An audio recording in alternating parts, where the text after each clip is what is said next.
बिहार सरकार हो गई खुलेआम। अब शिक्षकों की प्रतिष्ठा लग गई दांव पर।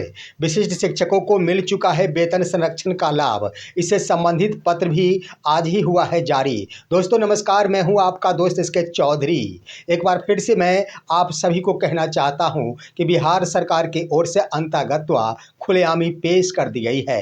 बिहार सरकार ने आज के इस कैबिनेट में यह स्पष्ट कर दिया कि अब हमें इस चुनावी वर्ष में शिक्षकों के सहयोग की आवश्यकता नहीं है और साथ ही बिना शिक्षकों के सहयोग के बदौलत ही हम सरकार बनाने में सक्षम है। जहां पर आखिर 129 एजेंडों पर कैबिनेट की मुहर लगाई गई है और शिक्षकों को नज़रअंदाज कर दिया गया, वहीं पर अब तो शिक्षकों की प्रतिष्ठा दांव पर लग गई है, क्योंकि लगातार ही शिक्षकों की ओर से सरकार को चुनाव के दरमियान यह एहतियात बरतने की सलाह दी जाती है कि अगर शिक्षकों की मांगों पर नहीं सुनी गई और नहीं विचार किया गया तो इस बार चुनाव में हम सबक सिखा देंगे। परंतु नीतीश कुमार के द्वारा पहली बार और यह पहला दफा है जब वर्ष 2025 के विधानसभा चुनाव से पहले शिक्षकों को नज़रअंदाज करते हुए चुनावी जंग में कूदने का प्रयास करते हुए कूद भी जाया गया है। दोस्तों आइए आज के इस वीडियो में हम चर्चा करते हैं कि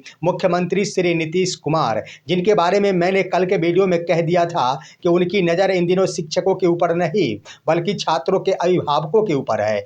अब मुख्यमंत्री के द्वारा उनके छात्रवृत्ति को दोगुना करते हुए स्पष्ट ही कर दिया गया कि हमें शिक्षकों की सहयोग नहीं बल्कि छात्रों के अभिभावकों का समर्थन रहा तो सरकार बनाने में हमें कोई नहीं रोक पाएगा। साथ ही दोस्तों आइए आज के वीडियो में हम चर्चा करते हैं कि विशिष्ट शिक्षकों की मांग सेवा निरंतरता, वेतन संरक्षण सहित वेतन निर्धारण संबंधी पत्र जारी करने की थी, परंतु इसके क्रम में सेवा निरंतरता भी मिल चुकी है लेकिन दूसरे रूप में मिली है। साथ ही साथ वेतन संरक्षण का लाभ तो उन्हें पहले ही मिल चुकी है, यहाँ तक कि वेतन निर्धारण भी कई जिलों में हो चुका है। इससे संबंधित पत्र जारी हुआ है। आइए दोस्तों इस पर चर्चा करते हैं, लेकिन इससे पहले अगर आपने अभी तक हमारे इस चैनल सुसत्य वचन को सब्सक्राइब नहीं किए हैं तो कृपया अभी सब्सक्राइब कर लेंगे।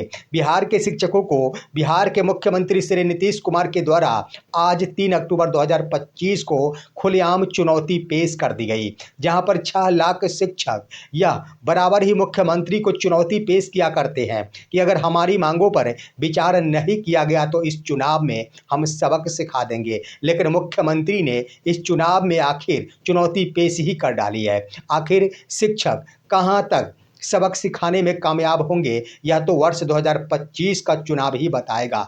दोस्तों आज के कैबिनेट पर नज़र रखी थी तमाम शिक्षकों ने, परंतु कल के वीडियो में मैंने कह दिया था कि शिक्षकों के ऊपर नहीं बल्कि छात्रों के अभिभावकों के ऊपर बिहार सरकार की पूरी नज़र है, जिसके तहत कल उन्होंने वैसी जुमलेबाजी या फिर वैसी घोषणा की थी जो कि पहले ही इसका अमली जामा पहनाया जा चुका है। वह मामला था कंप्यूटर की पढ़ाई, यानी बिहार के 31,297 विद्यालयों में जो मध्य विद्यालय होगा वहाँ अब कंप्यूटर की पढ़ाई होगी और 1.22 करोड़ बच्चे कंप्यूटर चला पाएंगे। इससे संबंधित घोषणा की गई थी, परंतु मैं आपको बता दूं कि यह तो पहले ही पत्र जारी हो चुका है।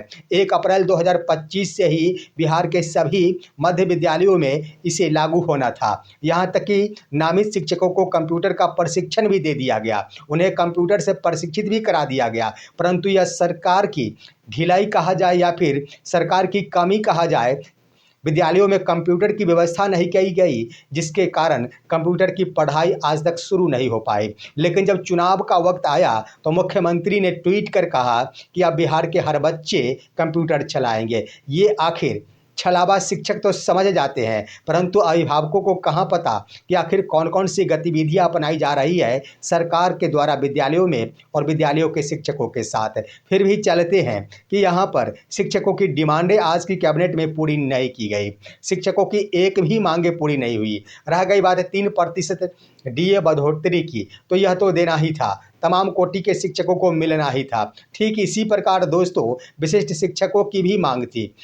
जहाँ पर डीए बढ़े या फिर ना बढ़े, शिक्षकों को कोई यहाँ पर चिंता नहीं सताती है कि मेरा डीए कब बढ़ेगा। ठीक उसी प्रकार विशिष्ट शिक्षकों से संबंधित मामले भी है। उन्हें सेवा निरंतरता मिले या फिर ना मिले, इससे कोई ज़्यादा फर्क नहीं पड़ता है, क्योंकि सेवा निरंतरता मिल जाने से सिर्फ शिक्षकों को एक ही फायदा होता कि उन्हें प्रोन्नति पाने में सहूलियत हासिल होती। वो 8 वर्ष की सेवा अभी ही पूर्ण कर लेते, लेकिन भला सेवा पूर्ण कर लेने के बाद भी सरकार अगर आपको प्रोन्नति देगी तभी तो। सरकार की मंशा है कि अब हम शिक्षक से संबंधित कोई भी पद प्रोन्नति के उपरांत नहीं भरेंगे, बल्कि परीक्षा के परिणाम स्वरूप ही भरेंगे, जिसको लेकर अब तो शिक्षकों को प्रोन्नति देना बिल्कुल ही अब असंभव प्रतीत होता है, चाहे वो किसी भी कोटि के शिक्षक क्यों ना हो। अब आइए दोस्तों, हम बातें कर लेते हैं तमाम कोटि के शिक्षकों के मांगों के ऊपर कि यहाँ पर विद्यालय अध्यापकों की मांग थी कि सप्तम वेतन से हमें संसूचित किया जाए, वह बिल्कुल ही निराशा हाथ लगी बीपीएससी शिक्षकों को। अब आइए दोस्तों, नियोजित शिक्षकों के लिए मांगे कि 25% मूल वेतन में बढ़ोतरी की जाए। यहाँ भी निराशा हासिल हुई नियोजित शिक्षकों को। अब आइए, प्रधान शिक्षकों की डिमांड थी कि 44,900 मेरा बेसिक पे होना चाहिए, उन्हें भी निराशा हासिल लगी, निराशा ही हाथ लगी है। अब आइए दोस्तों, हम विशिष्ट शिक्षकों पर हम बातें करते हैं। विशिष्ट शिक्षकों की आखिर डिमांड क्या थी? उनकी डिमांड थी कि सेवा निरंतरता का लाभ मिलना चाहिए, वेतन संरक्षण सहित वेतन निर्धारण संबंधी अविलंब ही पत्र निर्धारित और पत्र जारी किया जाना चाहिए, साथ ही वरीय और कनीय से संबंधित पत्र जारी किया जाना चाहिए। आइए दोस्तों, विशिष्ट शिक्षकों के ऊपर ज़्यादा फर्क नहीं पड़ता है। यूँ कह दिया जाए तो विशिष्ट शिक्षकों को सेवा निरंतरता का लाभ मिल चुका है। रह गई बात वेतन संरक्षण का, तो वेतन संरक्षण का भी लाभ मिल चुका है। आखिर सरकार इससे संबंधित पत्र क्यों जारी करेगी? क्योंकि बिहार के लगभग सभी जिलों के द्वारा वेतन संरक्षण के आधार पर वेतन निर्धारण संबंधी पत्र जारी किया जा चुका है। कुछ जिलों में वेतन निर्धारण का कार्य भी शुरू होकर समाप्त हो गया है, वेतन निर्धारित भी हो गया है वेतन संरक्षण के तहत, और उसके आधार पर अब शिक्षकों का वेतन भुगतान भी होना है। अब आइए दोस्तों, तो ये मसले सेवा निरंतरता, आखिर जब शिक्षकों की पूर्व की सेवा आखिर गिनती नहीं की गई तो आखिर कैसे इन्हें से वेतन संरक्षण का लाभ मिला, इन मुद्दों पर भी विचार करने की जरूरत है। रह गई बात वरीय और कनीय के निर्धारण के संबंध में, आखिर शिक्षा विभाग खुद ही असमंजस की स्थिति में है कि आखिर हम किन कोटि के शिक्षक को वरीय कहें और किन कोटि के शिक्षक को कनीय कहें, क्योंकि शिक्षक को कुछ किस कोटि में रखा जाए ये सरकार की समझ से परे हो चुका है। इसलिए हम कहना चाहेंगे दोस्तों कि कोई कोटि के शिक्षक हो, किसी को तो अपने आप को कमी या कनीय मानना ही नहीं चाहिए। अगर कोई कोटि के शिक्षक कह रहे हैं कि हम सीनियर है, हम वरीय है, तो अच्छी बात है, लेकिन यहाँ पर जब सरकार उनकी वरीय और कनीयता का निर्धारण नहीं कर सकी तो विद्यालय स्तर पर अगर किसी भी प्रधानाध्यापक के द्वारा ये वरीय और कनीय का निर्धारण किया जाता है किसी एक कोटि के शिक्षक को, तो यहाँ पर बिल्कुल निराधार माना हो जाएगा। यहाँ पर जब विभाग के स्तर से अभी तक कोई भी पत्र जारी नहीं हुआ है वरीय कनीय को लेकर, तो शिक्षकों को चाहिए कि विद्यालय स्तर पर प्रधानाध्यापकों के स्तर से अगर वरीय कनीय का निर्धारण करते हुए कोई एक शिक्षक को आगे या पीछे किया जाता है या फिर वरीय या कनीय कहा जाता है, तो यहाँ पर शिक्षकों को स्पष्ट ही जवाब देना चाहिए कि जिसका आखिर निर्धारण सरकार नहीं कर पाई तो आखिर प्रधानाध्यापक कैसे कर लिए। यहाँ पर किसी भी शिक्षक को किसी भी सूरत में अपने आप को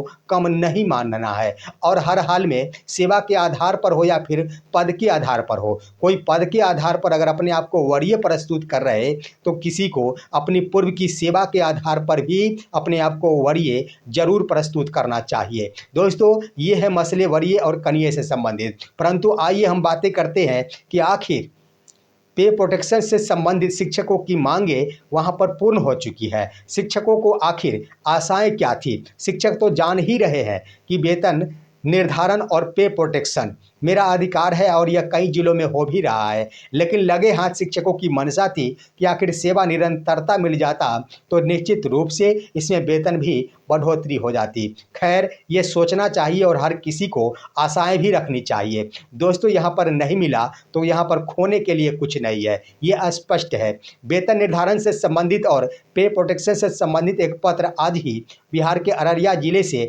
जिला शिक्षा कार्यालय के द्वारा जारी किया गया, जो आपके स्क्रीन पर है। दोस्तों, जरा देखिए, इस पत्र में स्पष्ट ही लिख दिया गया है। तमाम अररिया जिले के प्रखंड शिक्षा पदाधिकारियों को लिखा गया है कि पत्रांक 1857 दिनांक 2 जुलाई 2025 के पत्र के माध्यम से तमाम सक्षमता उत्तीर्ण शिक्षकों का वेतन निर्धारण पे प्रोटेक्शन के आधार पर करने का निर्देश दिया गया था। साथ ही वेतन निर्धारण उपरांत एक प्रति अधोहस्ताक्षरी कार्यालय को उपलब्ध कराने का निर्देश दिया गया था। परंतु ये भी लिखा गया था कि एक वेतन निर्धारण प्रपत्र कार्यालय में संरक्षित करते हुए एक सूची बनाकर वर्धित वेतन की सूची जिला कार्यालय को सुपुर्द कराया जाए। लेकिन विभाग को और जिला कार्यालय को यानी अधोहस्ताक्षरी को जो सूची प्राप्त हुए हैं वह अर्ध सूची है, यानी तभी तमाम कोटि के सक्षमता उत्तीर्ण शिक्षक जिनका वेतन निर्धारण हो चुका है उनकी पूरी सूची नहीं है। इसलिए एक बार फिर से 3 दिनों का वक्त दिया जाता है कि आप सभी जिन शिक्षकों का सक्षमता उत्तीर्ण शिक्षकों का वेतन निर्धारण हो चुका है उनका सूची वर्धित वेतन के साथ भेजना सुनिश्चित करें, ताकि इनका वेतन अपडेट HRMS पोर्टल पर किया जा सके और बढ़े हुए वेतन के साथ इनका वेतन का भुगतान हो सके। तो दोस्तों, यहाँ पर स्पष्ट है कि अररिया जिला की ओर से लिख भी दिया गया है, स्पष्ट कर दिया गया है कि अररिया जिला में वेतन निर्धारण का कार्य हो चुका है, ढेर सारे शिक्षकों का हो चुका है और जिन शिक्षकों का हो चुका है उनकी सूची मांगी गई है कि आखिर उनका बढ़ा हुआ वेतन के साथ बेसिक पे क्या है, और इसलिए मांगा गया कि HRMS पर इसे अपडेट कर नए दर से वेतन का भुगतान किया जाए। तो दोस्तों, यहाँ पर देख लिया जाए, जब अररिया जिले की ओर से बढ़ा हुआ वेतन यानी पे प्रोटेक्शन के साथ वेतन का निर्धारण हो गया, तो ऐसा पत्र बिहार के सभी जिलों की ओर से जारी हो चुका है। रह गई बात कि आखिर सभी जिलों में वेतन निर्धारण का कार्य क्यों नहीं हो रहा।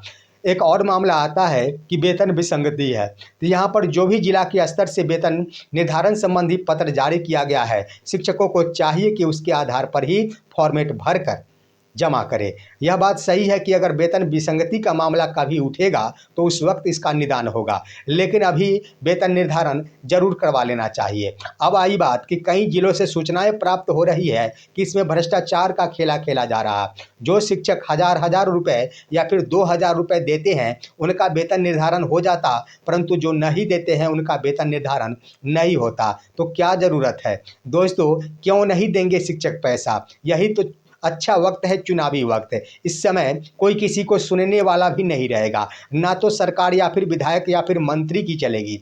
चलेगा अगर तो चुनाव आयोग को चलेगा।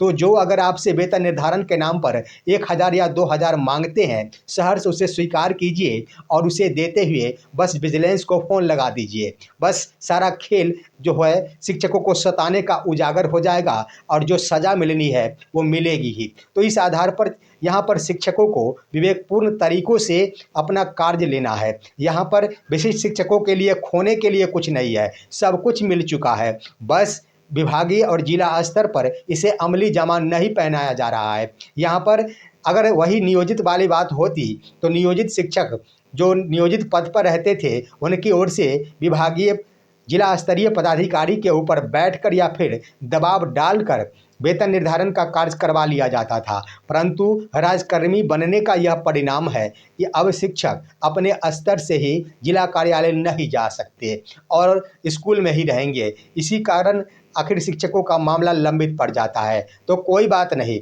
आप अपने कदम को आगे बढ़ाएं और जहां पर भी भ्रष्टाचार का खेला किया जा रहा है, तमाम पदाधिकारियों के भ्रष्टाचार का उजागर करें। सरकार की पोल यहीं पर खुल जाएगी। यही होगा चुनावी वक्त में, चुनावी वर्ष में शिक्षकों के द्वारा लिया जाने वाला फैसला और शिक्षकों के द्वारा लिया जाने वाला बदला। दोस्तों, आपका विचार क्या कहता है? आखिर शिक्षकों की प्रतिष्ठा तो जरूर दांव पर लग गई है। सरकार बिना शिक्षक के ही इस चुनावी जंग में कूद गई है और शिक्षकों के सामने चुनौती पेश कर डाली है। देखना है आखिर शिक्षक यहाँ पर अपनी अस्मिता का बदला लेते हैं या फिर यूं ही सरकार के सामने अपने घुटने टेक देते हैं। लेकिन ये भी बात सत्य है कि अगर इस बार शिक्षक घुटने टेक देते हैं तो भविष्य में कभी भी कोई सरकार दोबारा चुनावी तोहफे देने के लिए अपना कदम नहीं बढ़ाएगी। इसलिए शिक्षकों के ऊपर दाव है और शिक्षकों के ऊपर यह प्रतिष्ठा बन चुकी कि आखिर अपना बदला इस चुनावी वक्त में, चुनावी वर्ष में कैसे लेंगे, जहां हजारों मामले शिक्षकों के लंबित पड़ गए हैं। दोस्तों, यह है आज की खबर। आप सभी हमारी इस वीडियो को लाइक कीजिए, अन्य दोस्तों के पास शेयर कीजिए और आप दीजिए अपने दोस्त को इजाज़त। हम फिर मिलेंगे आपसे अगले वीडियो में। तब तक के लिए नमस्कार।